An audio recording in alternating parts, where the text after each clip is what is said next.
How's it going, guys? WINTROVERSE here, and today I am going to unbox and review the Worlde Tuna Mini. This is a USB Midi controller that you can connect to your computer or your mobile phone. In this video, I am going to talk about the features of the tunamini Midi keyboard. I'm also going to talk about my own experience and review after using it for a week. And if you are interested, please keep on watching.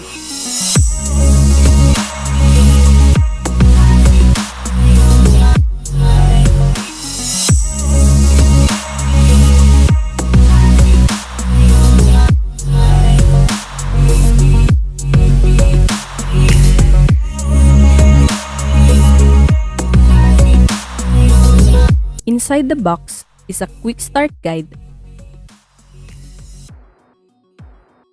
a USB Type-A to USB Type-B, and the tunamini itself.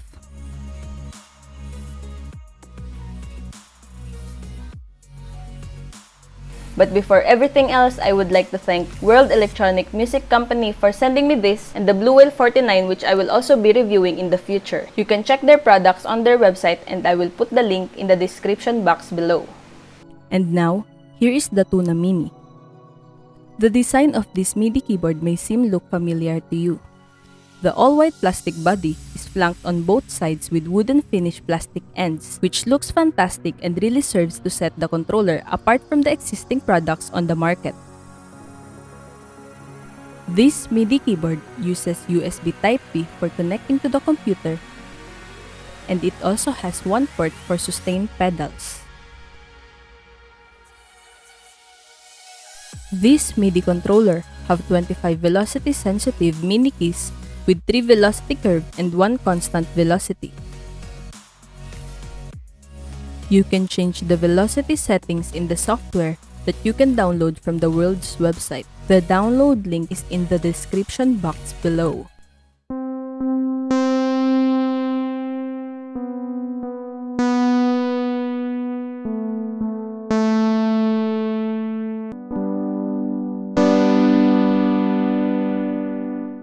To the left of the keyboard, you will find the unique touch strip style modulation and pitch bend function. These are a little odd when you first use them, but if you stick with it, you will soon find yourself getting a natural feel for the sensitivity and the responsiveness of the strips. Comparing to the Panda Mini, these strips are much better than the pitch and modulation button. The strips are also perfect for MIDI keyboards of this size.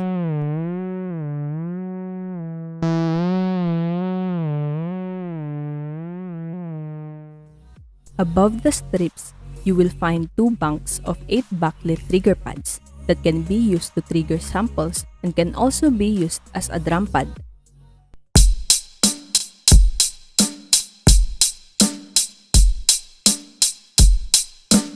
You can press this button to toggle between the 2 banks of the pads. When the button is not lit, it means that the 1 to 8 pads are on. And when the button is lit, the 9 to 16 pads are on.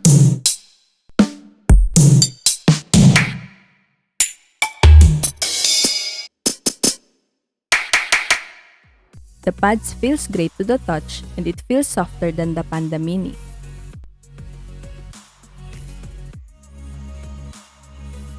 It is a velocity sensitive with 3 velocity curves and the constant velocity.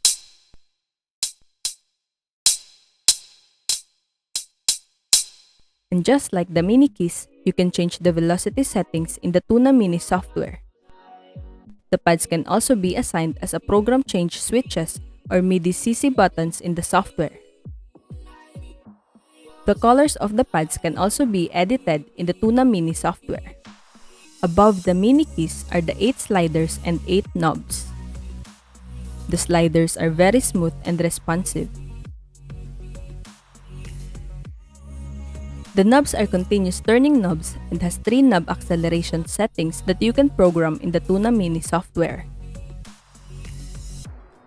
All these knobs and sliders are assignable to control any editable parameter using the tunamini software. The standard MIDI controller parameter list can be found on the tunamini manual that you can download from Worlde's website. You can also map them directly inside your digital audio workstation or DAW. At the top left of the MIDI controller, there are 4 function buttons. 2 of them are for the octave settings. Pushing the octave plus or minus button will transpose your keyboard by as much as 4 octaves up or down. Pressing the octave button 1 time will change 1 octave of the keyboard. The farther from the center the keyboard has been transposed, the faster the buttons will flash. To reset the keyboard octave range back to the center, press the octave plus and minus buttons at the same time.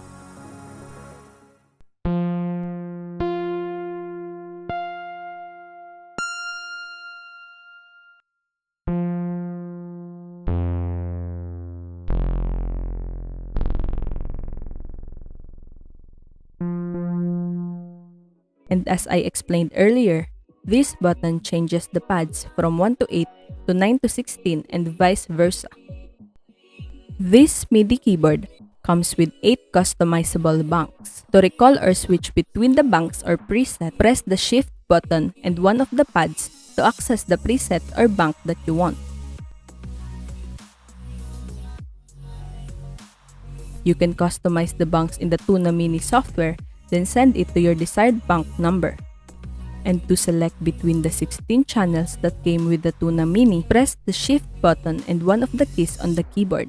Notice that there are numbers in small blue boxes above each of the first 16 keys of the keyboard. These keys correspond to the 16 MIDI channel numbers and indicate which key you should use in the conjunction with the Shift button to change the global MIDI channel setting. If you will be coming from the Panda Mini, I would say that the Tuna Mini is definitely an upgrade. With the 2-touch sensitive strip, it is easier to control the modulation and pitch bend. Having 2 banks of pads is just a great option to have, and having 8 knobs and 8 sliders is really helpful, especially for live performances. Overall, this MIDI keyboard feels great to control, and all the keys, pads, sliders, and knobs are very responsive. In my opinion, the Tuna Mini is a budget solution that meets its function and is well suited for musicians who needs a controller without a big budget. This is one of the main advantages of the MIDI keyboards from the Worlde company. All their products are budget friendly that meets the function and use that a musician require. If you are interested in having this MIDI keyboard, I will include the links in the description box below. And if you want me to make a comparison video between the Panda Mini and the Tuna Mini, just leave a comment below. And I also want to thank everyone who joined the giveaway of the Panda Mini. I just announced the winner on my Instagram, so you better check it out after watching this video. And that's it for today, guys. I hope this video helped you. And if you enjoyed this video and want more video like this, please drop a like, leave a comment, and please don't forget to subscribe and hit that notification bell so you'll get notified on every new video. Thank you for watching, and I will see you on the next one.